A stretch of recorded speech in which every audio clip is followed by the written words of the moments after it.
They handed me a blade the night before my wedding. Not flowers, not a veil, a blade, black as midnight, carved from something older than iron, older than stone, pressed into my trembling palms by the woman who raised me. She looked me in the eyes and said, "One kiss, Seraphine, one deep kiss.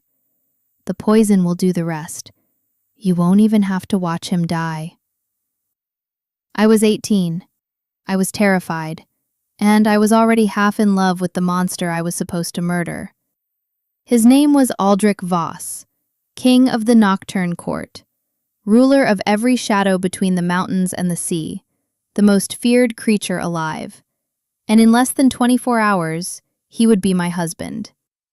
What no one told me, what no one could have prepared me for, was that he already knew. He had always known. And he married me anyway. This is not a love story. This is a war story. And I was the weapon that refused to fire. Before we step into the story, tell me where you're listening from and what time it is in your part of the world. Are you hearing this under the midnight moon or in the quiet of the afternoon? Drop it in the comments. Now, let's dive in. The blade is still warm in my hands. I keep telling myself it is from my own body heat, from the nervous sweat coating my palms, from the fire that crackles low in the stone hearth of this room they have given me. But deep down, I know the truth. This blade is alive. It pulses. It breathes. And it wants to be used. My name is Seraphine Ashvale, and I am about to marry the most powerful vampire to have walked this earth in 3 centuries. The room around me looks like something ripped from a dream someone else had. Dark velvet curtains the color of dried blood. Walls of pale Nordian limestone, carved with ancient patterns I cannot read. A canopy bed wide enough to sleep 4 people. There are no mirrors. That is the first thing I noticed when they brought me here 2 days ago. No mirrors anywhere. Only windows, tall, narrow, and sealed shut with iron bolts. Outside, the sky over Castle Voss is the deep gray of Riverstone, heavy with clouds that have not broken in 3 days. The village of Duskwall sits below in the valley.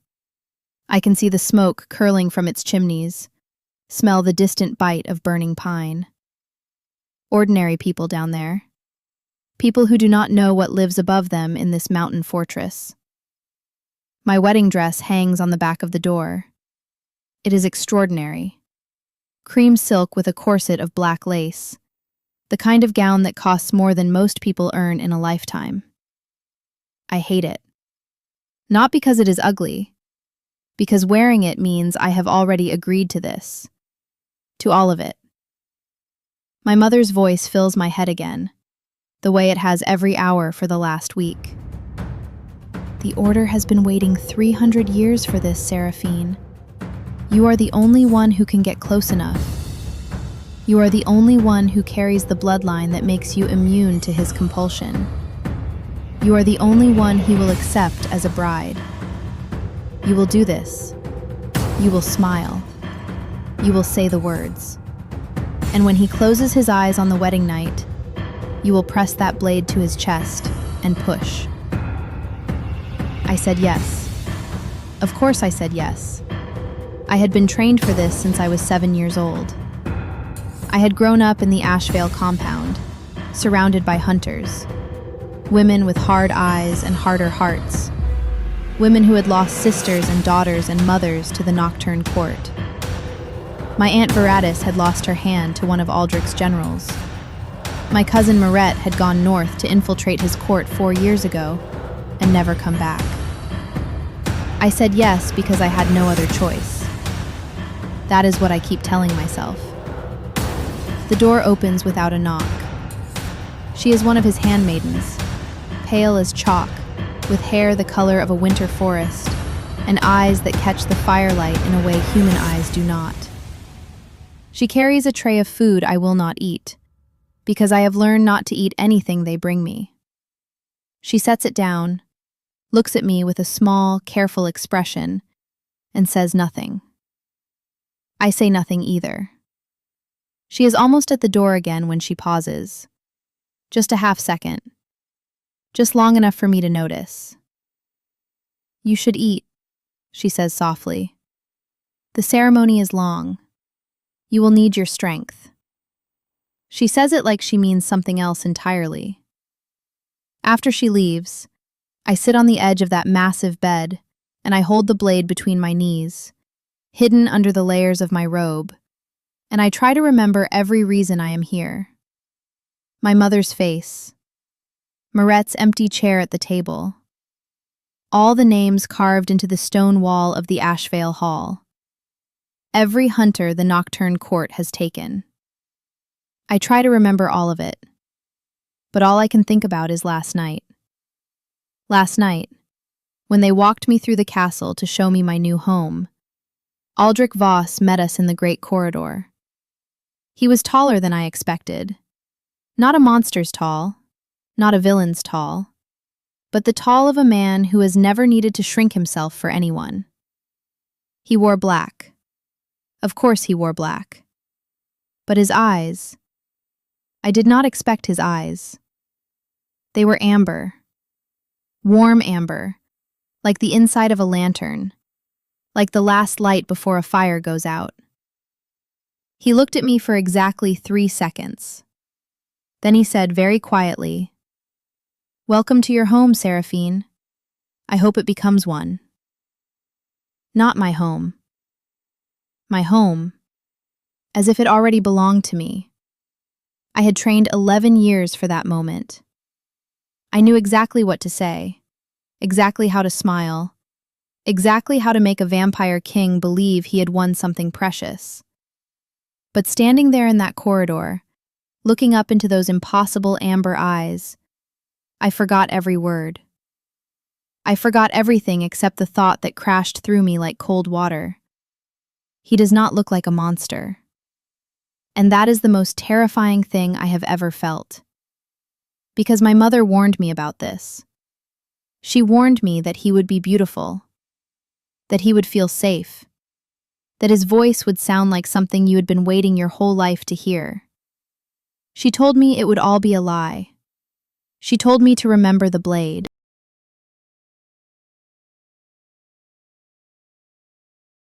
I sit here now, in this dress that costs more than my life, holding a weapon I do not know if I can use, and I whisper to the empty room, I remember, I remember, I remember. A knock at the door. Firm, certain.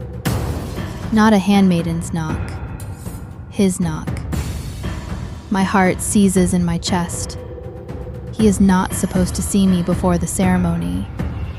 That is the old law, even for vampires.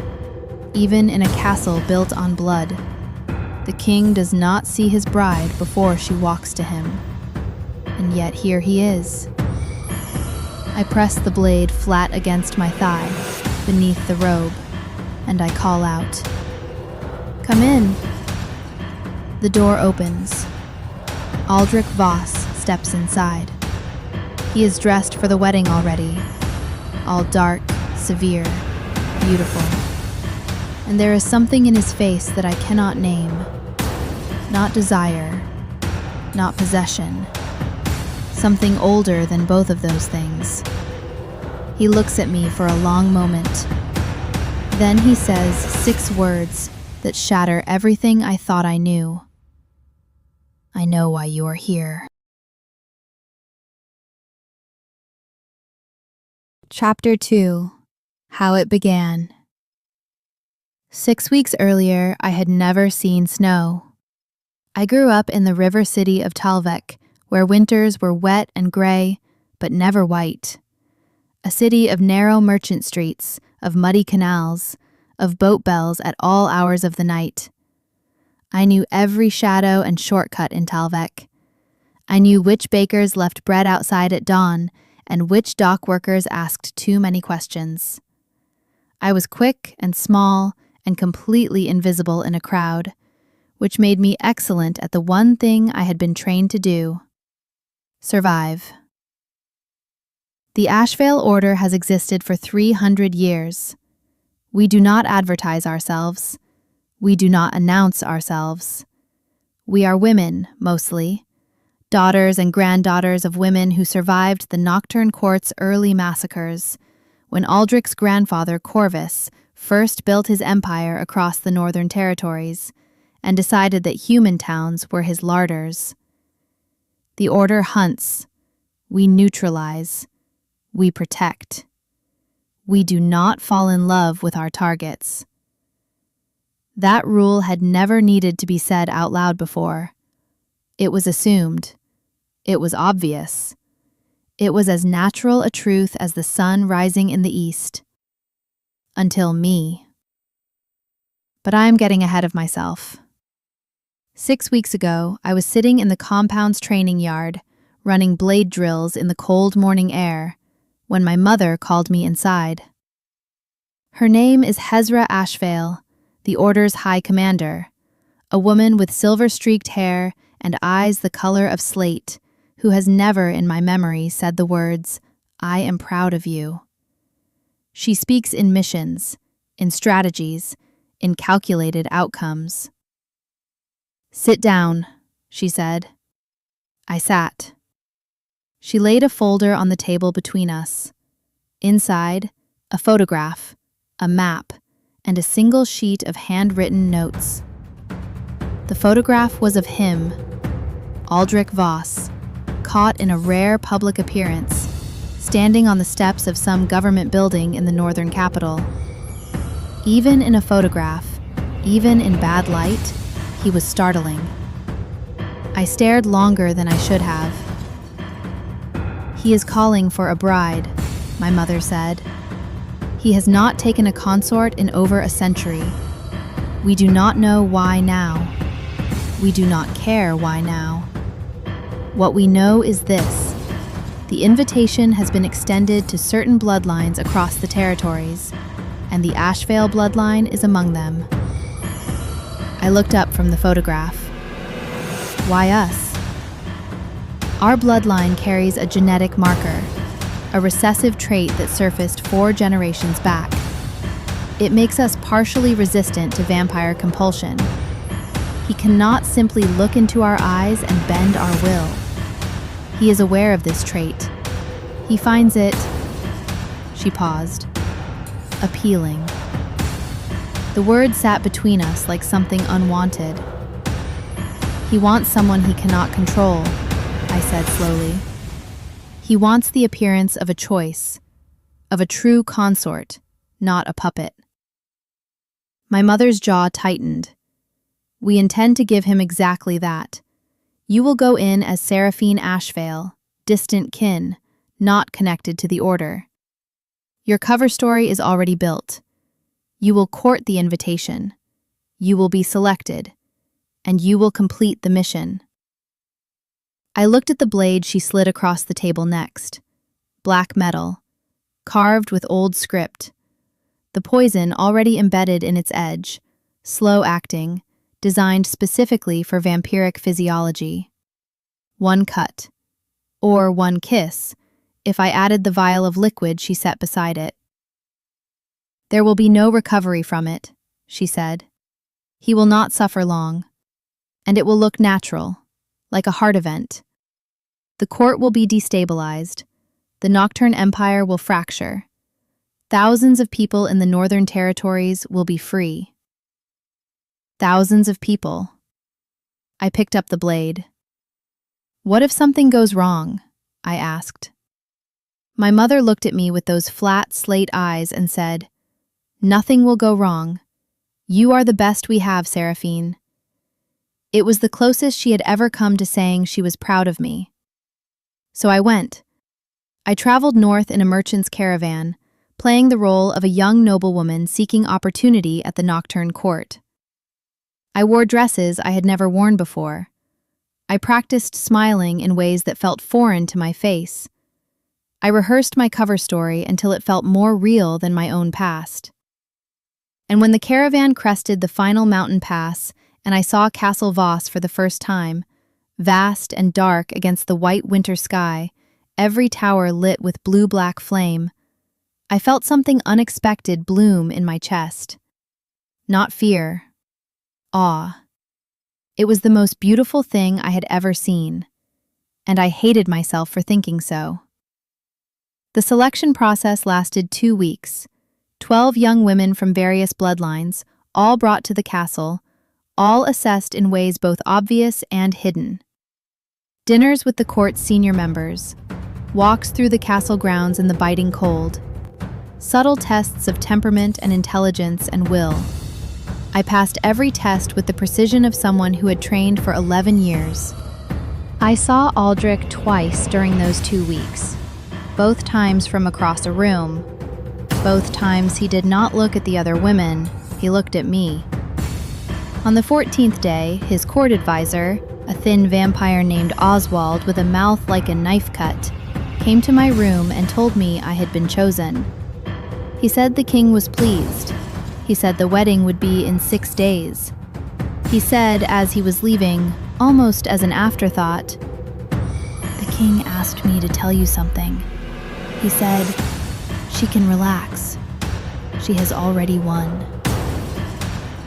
I stood in my room for a long time after Oswald left, turning those words over and over. She can relax. She has already won. Why did those words feel like a warning?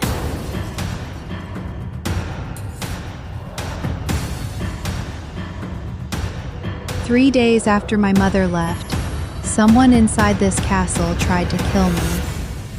And it wasn't a vampire.